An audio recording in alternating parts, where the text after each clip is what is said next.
Here. Now to the roundtable on my right, but always the political left. Ogie Overman is here. We saved David Daggett held him over from the previous segment. We're glad he's still with us. And of course, our buddy Keith Granberry, founder of Helping Hands Consultants. All right, guys. Cecil Brockman, a Democrat representing High Point in the State House, was arrested last week for statutory rape and for taking liberties with a minor. Officials in both political parties are calling for him to resign. Here's the question. I don't want to get into this case specifically, but in general, should an elected official be forced to resign before he's been tried and convicted? Ogie. You would think anybody with some class would go ahead and resign, you know?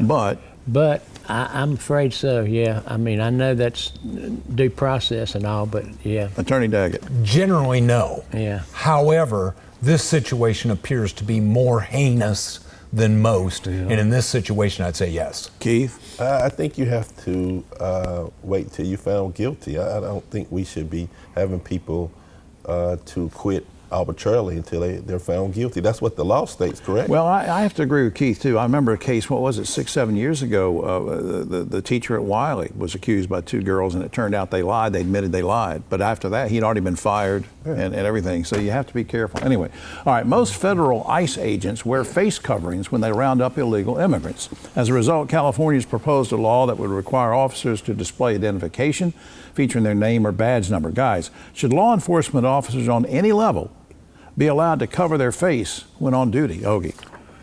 Has there ever been anywhere in history where law enforcement had face masks? No, not even in Germany. If you want any evidence that we're living under a fascist dictatorship, that's it. Yeah, it's very concerning. David? No. Law enforcement should not wear face masks unless it is something specific for their job, like a face shield to protect or that sort of thing. Against gas poisoning. And in fact, now, isn't it even against the law for a citizen to wear a face mask in North Carolina? Right. But law enforcement can? Doesn't make any sense. Keith. It doesn't make sense to me that they're wearing face masks. I don't agree with the whole name, but I do. But I don't think they should have face masks at all.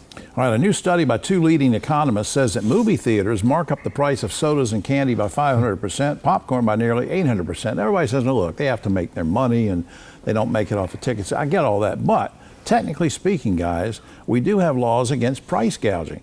Should movie theaters be charged with some kind of price gouging, or are you okay with 800% markup? Well, do what I just buy a Coke and then sneak in my Goo Goo Clusters, my Raisinets, and all that. Thief. He's a thief, guys. Well, we've uncovered a criminal. David, what do you think? Can I plead guilty and ask for a pardon? I do the same thing that Ogie does. Price gouging? But seriously, everybody knows that's the case when you go to the movie theater. Right. You're not being held captive.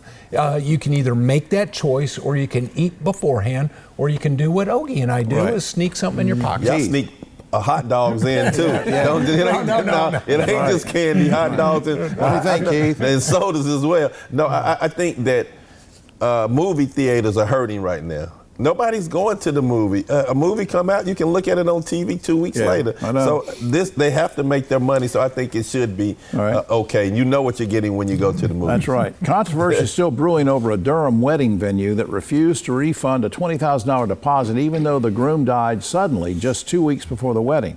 Guys, should the deposit have been returned, no questions asked because the guy died, or should the family have taken out wedding insurance? Ogie.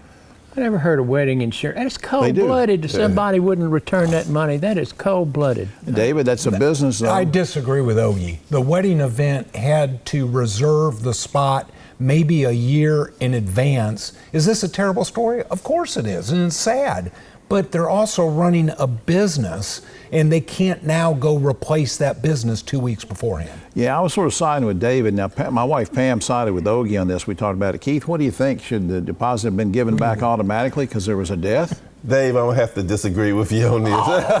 I think that if somebody dies, have some heart. Really? I got a big heart. No, you don't have no heart on this, Dave. You're heartless, Dave. He's right, just like you stealing the popcorn and the sodas and hot dogs. It's a historic day. Keith just called David Daggett heartless. All right, guys. Finally, the term dad bod, like dad body, has just been added to the latest edition of the Merriam-Webster Dictionary. Guys, do you have a dad bod or a rad bod? I never heard that. I've never heard of that. Of a dad bod? I've Yeah. never heard of that. I don't have any kind of great bod, whatever. I don't have a name for it. Yeah, I have a It's just there. Yeah, I have a 12-pack. You have a keg. You know what, David? All right, you have a dad bod or a rad bod? I'm a rad bod. That's what I think. Yeah, You would be. Keith, dad bod or rad I bod? think I'm a hot bod. All right. Well, oh man, that's all the time we have, and it's Keith's last episode, by the way. For all of us here, try it today. I'm Jim Longworth. We'll see you next time.